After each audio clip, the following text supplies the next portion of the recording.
Being an early childhood teacher who works with your own children has both its challenges and rewards. Stick around because we've got more about that after this. Hi, I'm Sonia. Welcome to Mat Time, where we talk about all things early childhood. Today we have Nikki Wilson joining us. Nikki is an early childhood teacher and a parent who's here to share her experience with us. Welcome, Nikki. Thanks, Sonia. Would you like to tell us a little bit about yourself? Yeah, sure. So I'm Nikki. I've been an early childhood teacher for 15 years now, and most recently I have been working with my children. So I have 2 children, and that's been, something new, different for me to experience as a teacher, also being a parent. It has brought a few challenges. I obviously gathered strategies and learned along the way. So for my first child, it was definitely more challenging. I was on an early shift and we both arrived together at the same time, and mornings for any parent are always a challenge. Yeah. And so we'd often arrive at work already sort of flustered, and that's sort of how the day sort of rolled. I found that once I realised if I was early or chose a different shift that was a bit later, I'd still arrive early but manage to settle my child as a parent, and then step away, go and have a coffee, or one point it was my non-contact time in the morning, which really helped because it allowed my children to set up in their day, in their environment, establish themselves within the teaching team, within their peers. And so when I stepped on the floor as a teacher, those roles had been already kind of separated. Yeah. The parent came in, settled them, fed back to the teachers about the evening or how the morning's gone. Then you could step away, let them form their relationships, start their play, and then by the time you came back as a role as a teacher, they were already settled.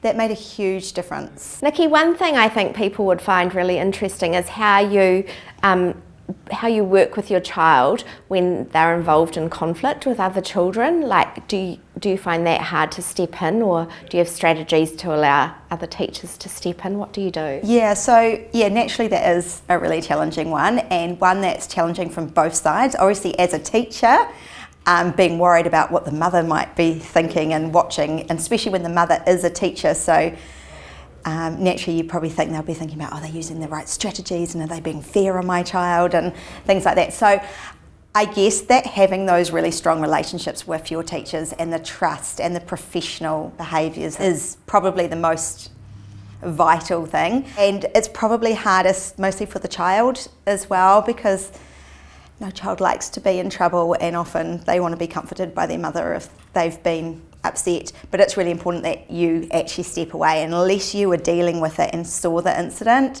then you have to separate that. And of course there's those emotional, those ties are much stronger. Your child's cry hurts a lot more than any other child's cry, but that's when it just comes down to being a professional and trusting your colleagues. I guess also, is there an internal conflict at times? Your child needs their mother, you need to be a mum. Yeah, and it's really important that you still have that relationship and that you still provide that for your child.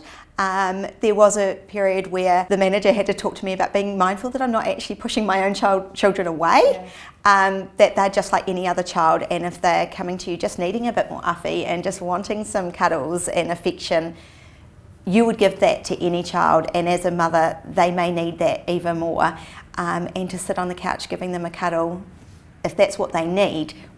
In our philosophy we generally respond to children's needs, and so being really mindful that you do respond to your child's needs with the intensity that they would normally have from you. I guess one of the things that I did to ensure that my children did have that is provided them with special times of the day where they had me as a mum as well. So my daughter knew at lunchtime there's always a teacher at each table, and I was always the teacher at her table, and I would always sit next to her, and it was sort of this rule that just developed. It just happened authentically, but it became something that was really important to both of us, that was what I did and that was important to her each day. I didn't do the primary care roles. I actually found that separating the mother and teacher was easier for me not to take part in putting him to bed or nappy changing, because I found that were the times where children would play on being the mum, the mum and teacher role became a little bit close. So for me it was easier, and the teachers found that was their special time that they could really build those relationships with my children during those primary key roles as well, to foster those relationships with my children. But I made sure that before my son went to bed, I gave him the bottle or read the stories and gave him a kiss and cuddle before he went to bed. And same with when he woke up, he could be greeted and cuddled. He needed mum time. Yeah, mum time, yeah. But one thing that can be a tip for people, I found really useful to really support those relationships and also it being their place, was my children actually attended a day where I didn't work, and this was useful for them to know that it was more their place as well. And I was working part-time, and I guess one of the big advantages of working with your children was that I was able to come back into the workforce and into my profession because I was able to have my children there, and it meant things like breastfeeding, I could continue doing, which is important to me as a parent as well. So, but having my children attend a day where I didn't work allowed them to strengthen those relationships, it to be their place. And I think,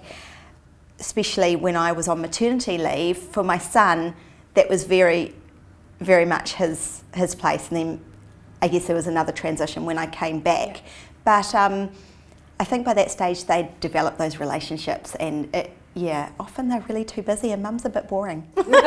So Nikki, thinking about your children's relationships with other children from the kindergarten, what ethical dilemmas does this sort of put you in regards to being with their parents outside of your role as a teacher? Yeah, often is probably one of the hardest things, and I guess it's just where you have to realise that you're a professional at all times, so you can't ever step out of that role of being that child's teacher. So if you're on a play date, it may be your friend's child, but it's still the family that you teach. Yeah. So those professional behaviours still need to be maintained.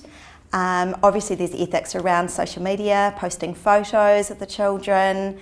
Just things that I guess you just have to be really mindful and know that you are still a professional. Do you have one final word you'd like to share with our audience today? So any people out there thinking, I don't know if I'm ready to come back to work, or if I can come back to work, how it would be for my children, I really encourage you to be positive about it. Obviously I've had a really positive experience, and I know lots of other people who have. We're really fortunate. There's not many careers where your children can come to work with you, and I know that they'd have an amazing experience. Nikki, thanks so much for joining us today. You've left us with some really useful tips for parents considering or that are working with their own children. Thanks a lot. Thanks for having me, Sonia. Thanks for watching Mat Time. Don't forget to check out our YouTube channel and hit subscribe if you want to see more videos like this one.